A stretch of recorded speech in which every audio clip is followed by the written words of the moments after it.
everybody, it's Big E. Welcome to Big E's Auto Channel.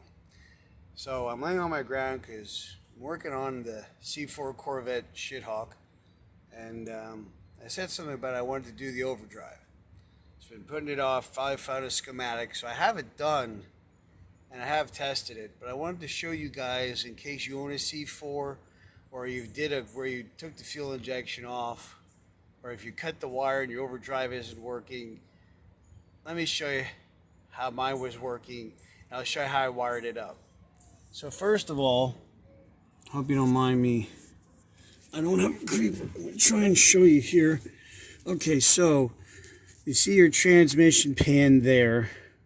Actually, that's there. There's your overdrive unit pan, okay? And you see where the red wire is and the yellow connector. It's a single wire solenoid that goes into the side of the overdrive unit, okay? So you have that. That's your overdrive solenoid. It's hard to tell in some of the schematics. So as you can, there's other connectors, okay? But that single wire one, I think the original color wire is looks like it's green, perhaps. For whatever reason, mine didn't work. So I wired it with a white wire, okay? And then I went ahead and I ran it up into the cockpit. It disappears up there, okay? So bear with me, guys. I'm going to show you how I wired it up. So we're going to go inside the car here. Now, it's going to be hard to tell as I try and get my butt in here. I have this switch here, okay? Now, you can check this is a 3-position, and I thought I had a screwdriver in here. I don't think I can pull this out at this point. I'd have to get a screwdriver. But anyway, what you want to do is, there is 3 prongs, okay? So you want to take like a continuity tester and check out the continuity tester to see which 2 are connected. Then once you figure out which 2 are connected, okay, then the one that isn't is your ground. You're gonna have to run a ground for that switch if it's a 3-pole, what they call a 3-pole switch. But I have it here, and I wanted to share with you guys.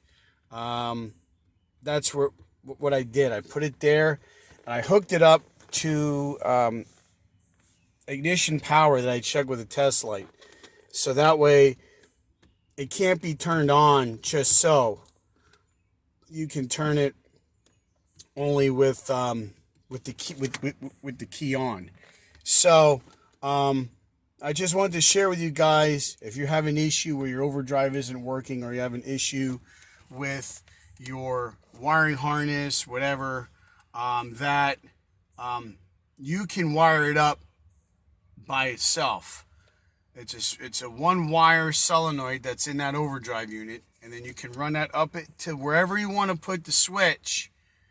Use a continuity tester and find out which ones complete the circuit, and then that 3rd one will be the ground. This switch, actually, when it's in overdrive, will light up. Then that way you know when you're in overdrive and when you're not. I only like to use the overdrive after 4th gear, so I'll go to 4th gear, and then I'll hit the button, and you will hear it literally like go into gear, and your RPMs drop. You'll be making better gas mileage. So kind of like a quick tip just to help you guys out if you have a C4 or something similar to this setup where it's a manual transmission and a separate overdrive unit with electric solenoid on how to wire it up. I know you can see schematics, but sometimes it's easier to actually see it physically in the car and where it's located. So I hope this helps you guys if you have this situation on your C4 Corvette that's a manual transmission. So anyway, like and subscribe. Please leave a comment if this helps. Watch out for each other. Take care of each other. We'll see you next time right here on Big E's Auto.